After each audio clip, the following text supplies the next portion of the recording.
안녕하세요. 삶의 신입니다. 합격하는 공무원 시험 정보. 자, 23년 지방직 공무원 시험 공고가 모두 나왔습니다. 이제 교육청 공무원 시험 공고가 3월 2일경에 나올 가능성이 아주 높아요. 그래서 그때 나오면 이제 지방직 공무원 시험에 대한 시험 공고 다 나오는 겁니다. 자, 지방직 공무원 시험 공고 보신 분들은 아시겠지만 여기 보시면 필기 인원수가 뭐 120%다. 뭐 110%다 이렇게 나온 게 있어요. 그래서 제가 이제 전체를 다 전수조사를 해서 이렇게 빼냈습니다. 다 빼냈어요. 기준이 약간씩 다른데 요거 이제 일단 개념을 설명을 좀 드릴게요. 개념이 뭐냐면 이 선발 배수라 그러는데 필기 시험 선발 배수예요. 필기 시험. 최종 시험 배수가 아니고 필기 시험의 선발 배수라고 하는데 필기 시험 일단 배수니까 뭐예요? 한 배, 두 배, 세 배 이런 거잖아요. 그래서 이 공무원 시험에는 원래 필기 시험 합격자 결정에 있어서 150% 이내에서 가능하도록 돼 있어요. 1.55배까지 가능하도록 돼 있어요. 그러니까 원래 10명을 뽑는 시험인데 10명만 합격시키면 되잖아요. 합격시키고 그냥 끝까지 합격시키면 되잖아. 근데 그렇게 하는 게 아니라 좀 더 많이 뽑아. 우리가 왜 일반 회사 가면 면접 시험 대상자 엄청 많죠. 똑같은 거예요. 예, 똑같은 거야. 근데 이제 너무 많이 뽑으면 혼란이 오니까 이 배수를 정해놨어요. 1.5배수 이내에만 좀 뽑아라 이렇게 돼 있거든요. 150%. 근데 이제 지자체니까 각자 본인들이 원하는 대로 합니다. 원하는 대로. 본인들 생각에 요 정도면 되겠다 하는 거를 했고, 예전에 이제 공식화 시키지 않았는데 여러 군데가 이제 공식화를 시키면서 대략 한 120%에서 결정되는 것 같아요. 옛날 이제 1.2배수 이렇게 불러요. 보통 사람들이 1배수 안에 들었네, 1.2배수 안에 들었네 이런 게 뭐냐면 필기시험 보고 나면 내 점수가 근데 내 점수가 1배수인지 1.2배수인지 어떻게 알아요? 가령 10명 뽑는 건데 내가 12등인지 11등인지 이걸 어떻게 알아? 그래서 공시생 커뮤니티 같은 거 하면 저는 1배수 아닌데 괜찮겠죠? 뭐 이런 얘기가 나온단 말이에요. 이게 무슨 얘기야 도대체? 그거는 이제 나중에 필기시험 보고 나면 각 인강 회사들에 들어가면 예측 서비스라는 게 있어요. 예측 서비스. 거기에다 자기 점수를 넣어보는 거야. 예측을 할 수 있는 서비스가 있어요. 그러니까 대략 몇 등인지 나와. 그리고 거기 입력한 사람들끼리 몇 등인지 나올 거 아니에요. 입력하면 점수가 자기들 점수가 있으니까. 그래서 이제 10명이 10등 안에 들었다. 만약 10명 뽑는 거면 그럼 내가 1배수 안에 들었구나 이렇게 대략 생각하는 거예요. 정확하지 않습니다. 자, 정확하지 않은 이유가 뭘까요? 전부 다 입력하지 않습니다. 여론조사랑 비슷해요. 예? 여론조사랑 비슷한 게 100% 아니잖아. 여론조사도. 오차가 있잖아. 똑같은 거예요. 회사가 한 3, 4군데에서 하는데 각각 회사마다 사람들이 다르니까 전부 다 입력하고 다니는 사람도 있겠지만 입력 하나도 안 하는 사람도 있단 말이에요. 그 중에 이제 합격자들이 많으면 뒤로 밀리죠. 나중 돼서. 그러니까 이제 1배수 아니라서 안심을 하고 있었는데 나중에 보니까 1배수 밖으로 밀려나서 떨어졌다 이런 분들이 있어요. 그래서 100% 정확하지 않습니다. 자, 그런 걸 이제 배수라 그런 거예요. 근데 이렇게 뽑는 이유는 간단하죠. 혹시 면접시험 안 오면 어떡할 거야? 아니, 필기시험 합격했는데 면접시험 왜 안 와? 그 다음에 왜 안 와? 그래. 와, 안 와. 안 온 사람 안 와요. 그 다음에 뭐 서류 전형 같은 게 약간 있거든요. 뭐 거주 제한이나 이런 것도 살펴볼 때 떨어지는 사람도 있어요. 말도 안 되게 접수하시는 분도 많습니다, 정말. 그런 사람들 떨어뜨리고 나면 또 그럼 추가 합격자를 내야 되잖아. 그러니까 이게 한 번에 처음부터 좀 많이 필기 합격자를 발표한 다음에 추려내는 작업을 하는 거예요. 자, 근데 결론은 이거예요. 여기에 지금 필기 합격을 했다 그래서 최종 합격이 되는 게 아니죠. 그게 이제 바로 그거야. 제가 면접 탈락했는데 이런 분도 있잖아. 가끔 가다 보면. 그 면접 탈락자가 아닙니다, 사실은. 이게 무슨 소리야? 면접에서 탈락했으니까 탈락이지. 면접 탈락자가 아니라 최종 합격 탈락이에요.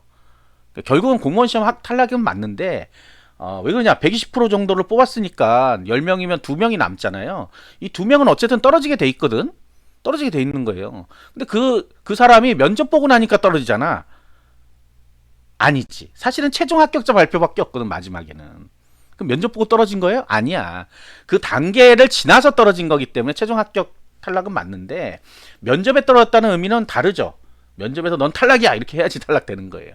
근데 이제 우리가 흔히 하는 얘기가 그냥 면접 탈락했어, 어디 가서 뭐 회사 가서 시험 보고 왔는데 면접 탈락했어 이게 흔하다 보니까 그렇게 얘기하는데 공무원 시험에서 면접 시험은 뭐 합격 탈락 뭐 이런 것까지는 뭐 크게 작용하지 않습니다.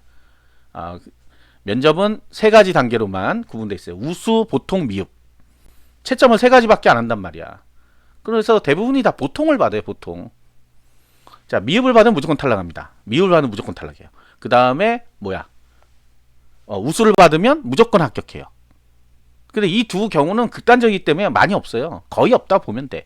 대부분 이제 보통을 받아요. 아니 뭐 면접관들도 사람인데 얘를 뭐 자기의 점수로 막 떨어뜨릴 수는 없잖아. 그렇기 때문에 보통이란 걸 받아요. 그럼 보통이야. 점수는 따로 없어. 그냥 보통이야. 보통이 동점자가 되죠, 다들. 그래서 이제 필기시험 점수대로 1배수 안에 든 사람만 합격하는 거예요. 근데 1배수 안에 운이 좋게 안 왔어, 면접 보러. 아니면 뭐 서류에서 문제가 생겼어. 그러면 내가 1.2배수라도 합격할 수 있는 거예요. 그렇게 치면 면접 탈락이 아니죠. 그죠? 네, 면접 탈락은 아니다. 그래서 최종 합격 탈락입니다. 그리고 이제 작년부터 이제 일어난 현상인데 선택 과목이 없다 보니까 5과목 평균으로 나오잖아요. 동점자들이 출몰을 하기 시작했습니다. 동점자들이 출몰을 하다 보니까 사실은 100%만 합격시켜야 되잖아요. 선발 인원 10명만 합격시켜야 되는데 추가로 더 합격이 되고 있어요. 동점자는 무조건 합격을 시키고 있거든요. 그래서 작년에 오히려 오버돼서 뽑았어요, 많이. 그 여파가 사실은 지금 와 있는 겁니다. 지금 올해 인원수에 일정 부분 반영도 돼 있어요. 그 사람들 더 오버로 뽑았으니까 이거 어쩔 수 없잖아요. 자, 그런 개념이고 여기 보시면 지금 발표되어 있는 곳만 이렇게 정리했습니다. 120%, 거의 다 120%고 충청북도, 경상북도, 전라북도는 110%예요. 나머지 지역은 알 수는 없어요, 지금 현재는. 그런데 이거 작년 합격자를 대충 나눠보면 나오긴 합니다. 선발 인원, 필기 합격자 인원수를 나눠보면 돼. 근데 알 필요 없어. 어차피 120 정도에 다, 거의 다. 1배수 뽑는 지역이 한 군데인가 있을걸요, 아마 여기서. 근데 모르겠어요, 저도 정확하게. 작년 거를 나눠보면 안다. 근데 작년 경우는 동점자들이 많이 합격했기 때문에 또 그게 안 맞아요. 그래서 실질적으로 생각할 때는 1.2배수 정도라고 생각하시면 됩니다. 그 다음에 5명 이하, 6명 이하는 기준이 좀 있어요. 그래서 요 10명 미만인 경우에는 보통 한 명을 더 더하거나 이럽니다. 여기 지금 구체적인 건 써놨으니까 요거 한번 보시고 나는 110% 안에 들어야 되겠다 이렇게 생각하면 안 되지. 최고 높은 점수 받아서 1등 해야지. 1등에 합격하는 거야 원래. 무슨 말도 안 되는 계획을 세운 사람 있어요. 그럼 10명이면 10등만 해서 합격해야지. 그거는 나중에 점수 나왔을 때 나 10등에서 합격할 수 있겠구나 이렇게 생각하는 거지, 처음부터 목표를 그렇게 정한다, 안 됩니다. 그래서 우리 흔히 하는 얘기 중에 무슨 배수 하는 거 잘 모를까봐 제가 방송을 해드리는 거고, 그 다음에 과락 있어요. 필기시험 과락이. 이것도 오해하시는 분이 있어. 어떤 분들은 가산점을 더해서 과락이 아니면 안 된다 이러는데, 가산점도 과락을 넘겨야 받을 수 있습니다. 그래서 가산점을 받기 위해서는 일단 40점을 넘어야 돼. 과목별로 다 40점을 넘어야 돼. 한 과목이라도 40점 미만이면 가산점이 뭐가 없어요. 그냥 탈락이야. 이거 완전 그냥 탈락이에요. 그러니까 채점할 필요도 없습니다. 채점할 필요도 없어, 그분들은. 그 다음에 40점 넘었다 그러면 일단은 합격할 수 있는 가능성은 있는데, 문제는 뭐야? 상위권부터 합격시키기 때문에 필기 점수대로 본인이 40점 넘었다고 합격할 수 있는 경우는 거의 없다 하는 겁니다. 아시겠죠? 구독과 알림 설정 감사합니다.